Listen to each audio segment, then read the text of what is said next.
2021 के आते ही जनवरी के महीने में एक नई बीमारी के बारे में चारों ओर चर्चा होने लगी और ये बीमारी थी बर्ड फ्लू यानी कि एवियन इन्फ्लुएंजा। अब ये क्या है? एवियन इन्फ्लुएंजा कौन सी बीमारी है, इससे क्या होता है, कब से शुरू हुई, इसके उपचार क्या है, इसका रोकथाम क्या है, आप कैसे बच सकते हैं, मैं कैसे बच सकता हूँ, इसके बारे में आज हम चर्चा करते हैं।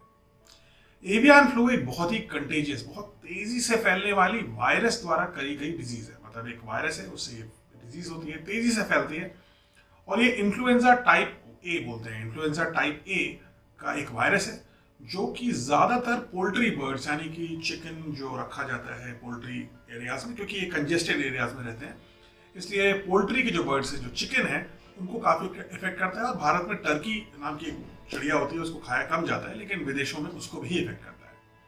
इसके बहुत सारे स्ट्रेन्स हैं क्योंकि इन्फ्लुएंजा टाइप ए है, और कुछ स्ट्रेन्स ऐसे हैं जिनके सिम्टम्स माइल्ड होते हैं बर्ड्स में, लेकिन कुछ सिम्टम्स बहुत सीवियर हो सकते हैं। जो माइल्ड होते हैं उनसे जो एग प्रोडक्शन है किसी चिड़िया का, किसी हैन का, वो गिर जाता है, और जो सीवियर सिम्टम्स होते हैं उसमें चिड़िया की मौत हो जाती है।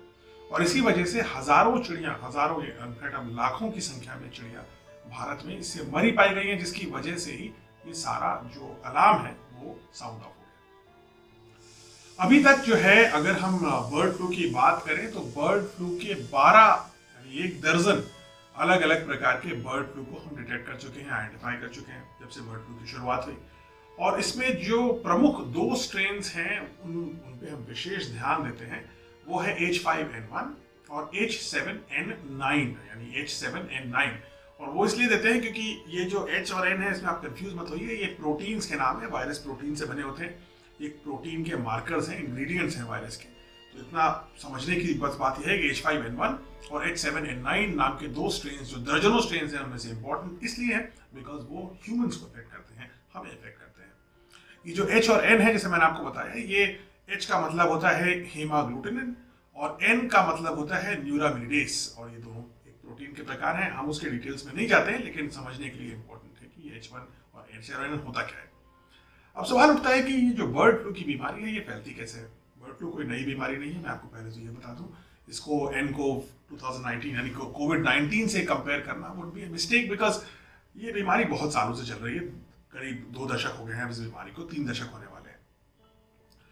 ये जो बर्ड फ्लू फैलती है वो होती है सबसे ज्यादा ये जो जंगली पक्षी होते हैं, जंगली पक्षी, विशेषकर वो पक्षी जो जल के करीब रहते हैं, उनको ये इन्फेक्शन सबसे पहले होता है। यानी बतख कोई इन्फेक्शन, गीस होता है, उसको ये इन्फेक्शन पहले होता है, और ये नेचुरल पानी के एनवायरनमेंट में रहता है, और इन्फ्लुएंजा टाइप ए इन्फेक्शन होता है। अब ये बतखें एक दूसरे से दूर रहती हैं, सोशल डिस्टेंसिंग करती हैं, जंगल में कौन पास रहता है एक दूसरे के, तो ये इन्फेक्शन बतखों में ना तो तेजी से फैलता है और ना ही बतखों को बहुत ज्यादा इफेक्ट करता है। लेकिन जो माइग्रेटरी बर्ड्स होती हैं, जब वो माइग्रेटरी बर्ड्स, ऐसी बर्ड्स जो विंटर में एक जगह रहती हैं और समर में दूसरी जगह रहती हैं, क्योंकि वो माइग्रेट करती हैं, तो जो माइग्रेटरी बर्ड्स हैं, जब इन जल स्रोतों के पास आती हैं जहां इन बतखों की एक्सक्रीटमेंट होता है, जहां ये बतखों की ड्रॉपिंग्स होती हैं, या इन बतखों के नजदीक आती हैं, तो इन माइग्रेटरी बर्ड्स को ये इन्फेक्शन लग जाता है। अब माइग्रेटरी बर्ड्स भी ज्यादा इफेक्टेड नहीं होती हैं इससे, लेकिन माइग्रेटरी बर्ड्स एक कैरियर बन जाती हैं। माइग्रेटरी बर्ड्स चूंकि पूरी दुनिया में चक्कर लगाती हैं, और इस वजह से ये जो बतखों का जंगल से इन्फेक्शन है, ये माइग्रेटरी बर्ड्स शहरों में ले आती हैं, और शहरों में जो पोल्ट्री है, जो चिकन है, जो उसका कॉन्स्टिट्यूशन वीक होता है, वो एक कमजोर पक्षी होता है, उसको ये इन्फेक्शन लगा देती है, और उस चिकन से ये जो इन्फेक्शन है उसके लिए बेहद घातक होता है, और बहुत मिनिमम केस में भी एक सिवियर इन्फेक्शन कर सकता है, उसको काफी पूरी तरह परेशान कर सकता है, और ज्यादातर केस में चिकन की मौत हो जाती है। अब ये जो चिकन का इन्फेक्शन है, उससे ये इन्फेक्शन कभी कभी पाया गया है कि मैमल्स में चला जाता है, क्योंकि ये मैमल्स उसके पास रहते हैं। तो चिकन के पास में भी कोई पिग रह रहा होगा या कोई गोट रह रही होगी, तो कभी कभी ये इन्फेक्शन उस चिकन से इन मैमल्स में चला जाता है, और उन लोगों में जा सकता है जो लोग इस चिकन को रेगुलरली हैंडल करते हैं। और यही हुआ 1997 में सबसे पहली बार बर्ड फ्लू यानी एवियन इन्फ्लुएंजा का इन्फेक्शन पाया गया। 1997 मतलब आज से 20 से भी 23 साल पहले ये इन्फेक्शन पहली बार पाया गया, और इसको पाया गया एक लाइव बर्ड मार्केट में, यानी जिंदा जो चिड़िया होती थी उनको काट काट करके उनका मीट देते थे, जहां बेचते थे, हांगकांग के मार्केट में सबसे पहले इस इन्फेक्शन को पाया गया।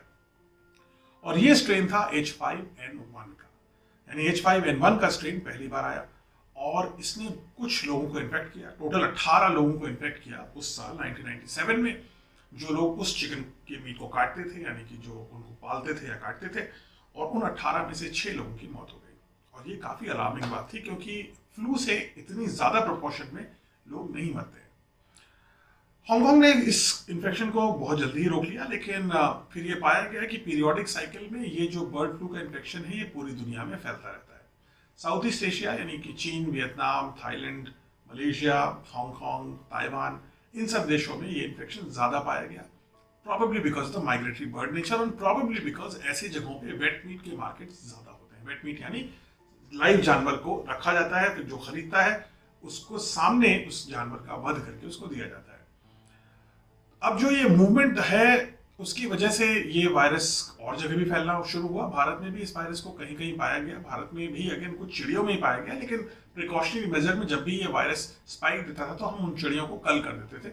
काफ़ी एक तरह से क्रूर प्रथा है, बिकॉज सारी चिड़ियों को मार दिया जाता था। लेकिन इंसानों को बचाने के लिए शायद ये जो सैक्रिफाइस है वो करना पड़ता है। उसके बाद हमें हांगकांग के इस केस के बाद और भी अलग अलग स्ट्रेन्स मिले, H5N2, H9N2, जो एनिमल से ह्यूमन आने शुरू हो गया, और इसकी वजह से इसको एक ग्लोबल कंसर्न माना जाने लगा बर्ड फ्लू को। अब सवाल उठता है कि क्या बर्ड फ्लू हमें और आपको इफेक्ट कर सकता है? Can it spread easily to humans? Generally ऐसा नहीं होता है। अब तक हमने जो नतीजे देखे हैं बर्ड फ्लू के 23 साल 24 साल में, उसमें ये होना काफी मुश्किल है।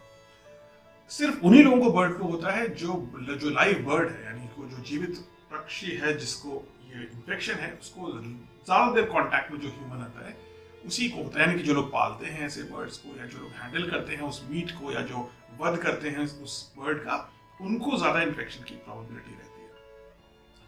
तो जनरली पर्सन टू पर्सन जो स्प्रेड है, WHO के हिसाब से अगर आप चलिए तो WHO के हिसाब से WHO सेज कि पर्सन टू पर्सन एविडेंस नहीं है कोई कि person to person bird flu हुआ, यानी कि सिर्फ उन्हीं लोगों को हुआ है जो बर्ड टू पर्सन हुआ है, पर्सन टू पर्सन नहीं हुआ है।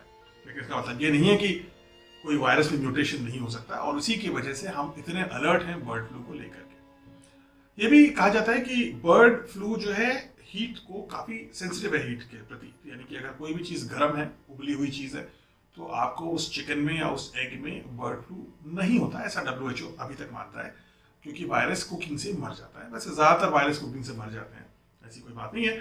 ह्यूमन इन्फेक्शंस में प्रॉब्लम ये है कि कंसर्न इस बात का है कि जिन ह्यूमन को इन्फेक्शन होता है H5N1 का, यानी बर्ड फ्लू का, उनमें जो मोर्टेलिटी रेट है, जो फेटालिटी रेट है, वो 60% है। यानी कि अगर 10 लोगों को बर्ड फ्लू होता है तो उस 10 में से 6 लोगों की मौत हो सकती है।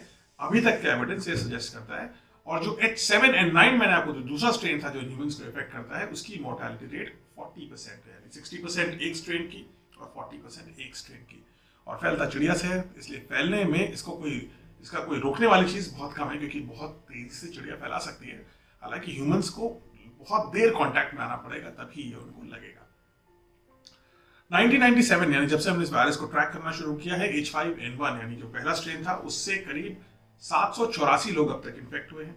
H7N9 यानी जो दूसरा स्ट्रेन था 40% फेटालिटी वाला, उससे करीब 622 लोग अब तक इन्फेक्ट हुए हैं। यानी कि पूरी दुनिया में कुल मिलाकर के बर्ड फ्लू के मामले लगभग 1400 हैं अब तक 23 साल में। और इन 1400 केसेस में जो मोर्टेलिटी रेट रही है वो लगभग आधी रही है। और अभी भी हर साल करीब 40-50 लोगों की जान लेती है ये बीमारी, लेकिन कभी भी लार्ज स्केल पैंडेमिक नहीं बनी। बट चूंकि हम कोरोना वायरस के काल से गुजर रहे हैं, इसलिए इस वायरस के म्यूटेट होने की संभावना को देखते हुए हमें अलर्ट रहना जरूरी है। भारत में इसका प्रकोप यूजुअली कम रहा है, इस बार थोड़ा सा बढ़ा हुआ दिख रहा है। डर इसी बात का है, डर इस बात का है कि 60% तक मोर्टेलिटी हो सकती है। और दूसरी बात यह है कि ये वायरस में एक चीज है जो समझना बहुत आवश्यक है कि ये वायरस बहुत तेजी से म्यूटेट होता है। यानी कि कोरोना वायरस को म्यूटेशन के बारे में आपने सुना, लेकिन बर्ड फ्लू में म्यूटेशन की संभावना बहुत ज्यादा, उससे भी ज्यादा होती है, कोरोना वायरस से भी ज्यादा होती है। और ये जो है वायरसेस में टेंडेंसी होती है कि वो अपना शेप और अपना प्रोटीन थोड़ा बहुत बदल करके ह्यूमंस में घुसने की कोशिश करते हैं। जनरली बर्ड फ्लू चिड़ियों में उनके डाइजेस्टिव ट्रैक को अफेक्ट करता है, ह्यूमंस में रेस्पिरेटरी ट्रैक को अफेक्ट करता है। हमने ये भी पाया कि ये जो वायरस है, इसमें जो म्यूटेशन की संभावना है वो इसलिए ज्यादा है क्योंकि इसका जो जीनोम है, जो इसका सीक्वेंस है, वो जो है सेगमेंटेड है, यानी कि वो टुकड़ों में है।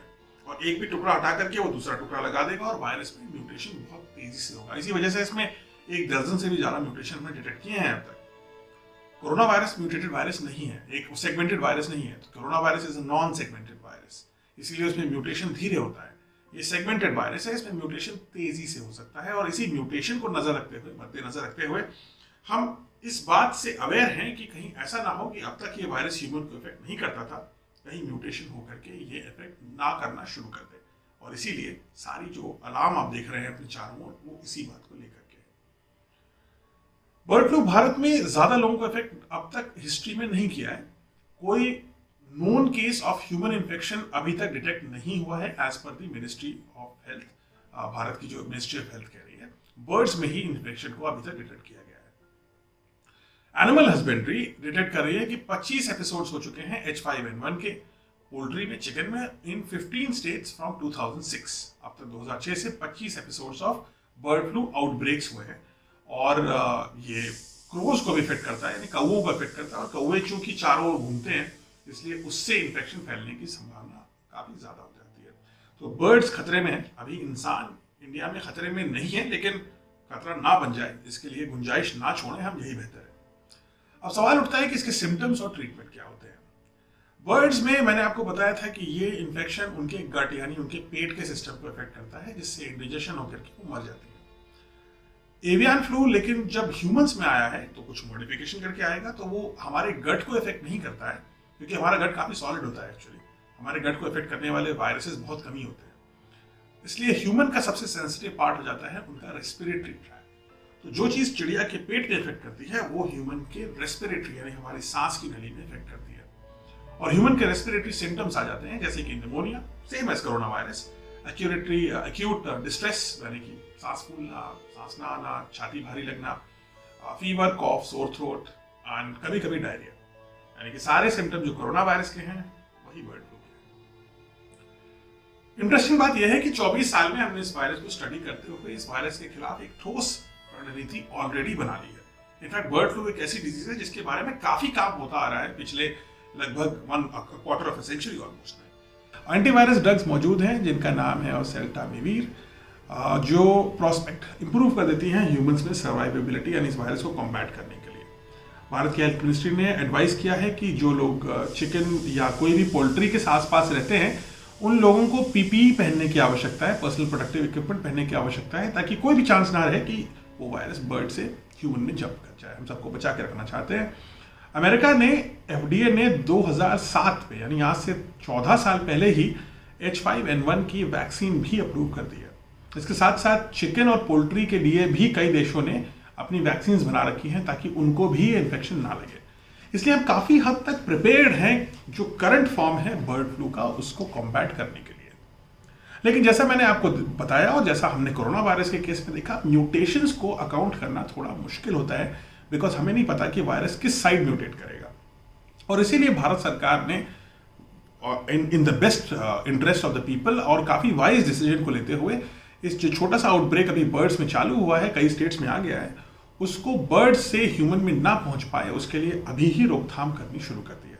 शायद कोरोना वायरस से हमारे कॉम्बैट का ये एक लेसन है कि हम बर्ड फ्लू को बेहतर सीरियसली ले रहे हैं और उसको बेहतर प्रिपेयर्ड तरीके से हम कॉम्बैट करने की तैयारी कर रहे हैं।